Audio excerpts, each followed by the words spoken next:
Good afternoon. Welcome to GrainTV. My name is Cody Bill. This is Logan Burgess. Today is September 11th, a WASDE report day. Let's turn over to the trading platforms here. We closed off the day. Corn down 7 1/4 cents, finishing off the day at 338 1/2. Soybeans down 18 3/4 cents. Wheat in Chicago down 13 3/4 cents. Hard red winter wheat down 13 1/4, and spring wheat down 11 1/4 cents.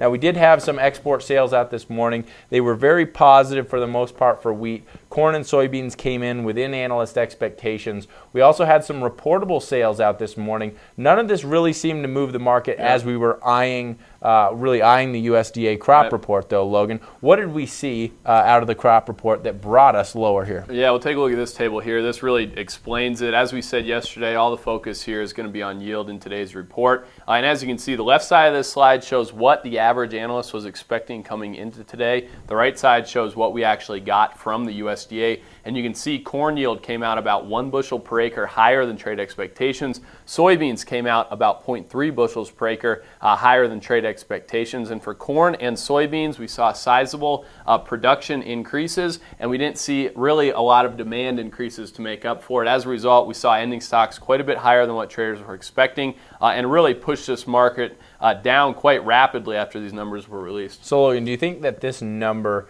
that the USDA released, both corn and for soybeans, did this surprise the market? You know, I think the corn number in particular was a little bit surprising. People were looking for a relatively quiet soybean report, and it could be argued that we got that looking at the domestic balance sheet. If we look, though, at corn yield in particular here, this slide does a good job detailing past years when we've seen exceptional September 1st crop ratings and how the USDA moves their yield projection from August to the January report. You can see here that really since 1992, 94, 04, and 09, September was a relatively quiet report. For that reason, a lot of traders were looking for very minor changes to yield out today. And you can see here from the blue line, 2014, they modified their September projection 4.3 bushels per acre from what we saw in August. So I think that the historical context really was the reason why it was surprising today. Now the question is, where is yield going to end up? That we got such a strong yield number in the September report, because you can see that here we tend to see yields trend higher into October, into November. I think that's going to be one thing that's going to be kind of hanging over this corn market as we move toward harvest. Absolutely. This would kind of imply that big crops continue to get bigger here.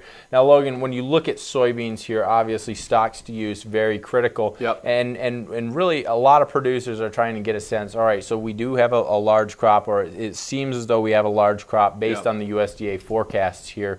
But really, where does this leave a price target? I mean, where do we go from here? Right. Well, it's been an exceptional last couple months here, I guess, in terms of the price of soybeans in particular. And if you take a look here, the blue bars do show stocks to use by marketing year. So this year, in particular, we're going to be returning to a marketing year similar to 05, 06, 06, 07. And that's not really any big surprise. A lot of people have been talking about this and projecting this really since early April and May. So the stocks to use situation in particular is not a big surprise. But I think if you look at the red line here, the on-farm price, that is one thing that people are going to look at. USDA is still projecting a $10 per bushel average on-farm price. That was shown in today's report. I think a lot of people are going to take issue with that, say that that needs to be moved lower here. And I think that that's kind of supported when you look at some of these charts over a longer time period, soybeans in particular. Yeah, absolutely. Let's just take a look at soybeans here, because what you're seeing really is a support level back in 2009 and 2010.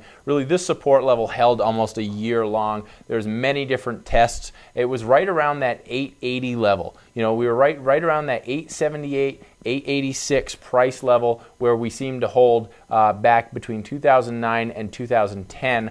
I wouldn't be surprised if we continue to drift lower toward that price level, especially with those the stocks to use ratio that you highlighted there, as well as the on-farm prices. Now, when you look at corn, it's a slightly different story here. We're trading lower. We finally broke through that 343 price level that was a support from back to June 2010. Right. Now I think there's a good chance those where I mark 1 and where I mark 2, those are price levels of 290 as well as 302. I think $3 is the next really the next stop here. It's what producers need to be thinking about if we go down to $3, are you protected? Will you be profitable? There's a lot of producers out there that are saying no. So what are you going to do to protect yourself? Obviously, there's a chance maybe we do get a rally. Maybe some of the yields aren't as good as expected here. But you want to be thinking about, are you protecting yourself in the event that we do move back down to $3? Because I think it's very likely. Yeah, as we look kind of here next week and into the next several weeks, really, the threat of frost has been one thing that does have